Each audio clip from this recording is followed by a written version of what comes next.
Slay the Spire 2 is everywhere right now, and with that comes the usual wave of dragged-out filler videos to please the algorithm. So I'll keep this simple and focus on what you need to know before buying. In short, Slay the Spire 2 is a roguelite deck builder where each run is about climbing a tower full of enemies, events, and bosses while building a deck that decides how your character plays.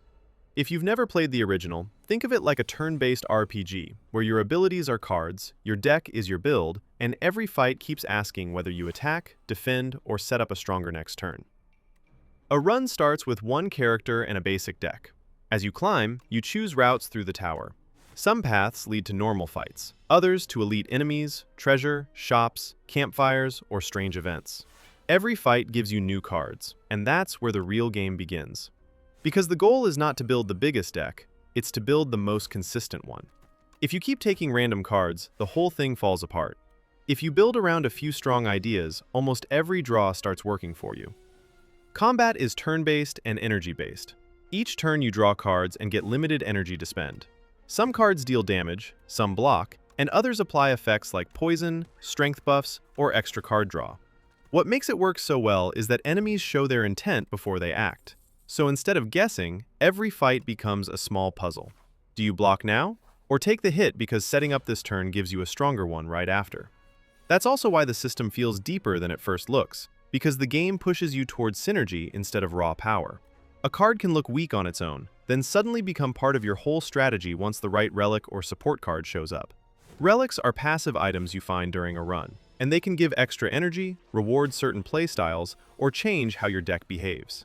So for example, early on you have simple strike cards that just do basic damage.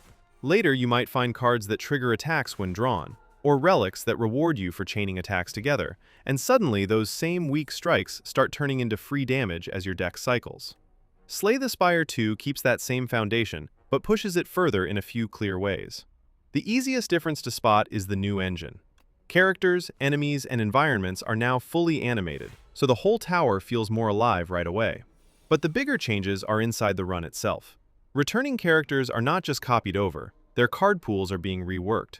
Relic interactions seem more chain-heavy, and enemies appear to have more complicated intent patterns. So the structure still looks familiar, but the system inside it seems built to create more surprising runs and make the game harder to fully solve. Characters like the Ironclad and the Silent do return, but the important part is that their tools are being redesigned rather than simply brought back as they were. That matters because Slay the Spire lives and dies by balance. If the card pool becomes too predictable, experienced players solve the best lines too fast. So the sequel seems less focused on just adding more content and more focused on creating new interactions. The overall rhythm of a run still feels very familiar. You climb through multiple acts, take on elite enemies for stronger relics, manage your health between encounters, and eventually hit bosses that check whether your deck actually works. Runs will likely land somewhere around 30 to 60 minutes depending on how carefully you play, and like the first game, losing is part of the loop. A bad run usually teaches you something, whether your deck got too bloated, your pathing was wrong, or you chased a combo too hard and forgot to survive long enough to use it. One thing that surprises new players is that this series is not really about luck in the way people assume. Yes, your draws are random, but strong players usually win because they build decks that still function when the draw is bad.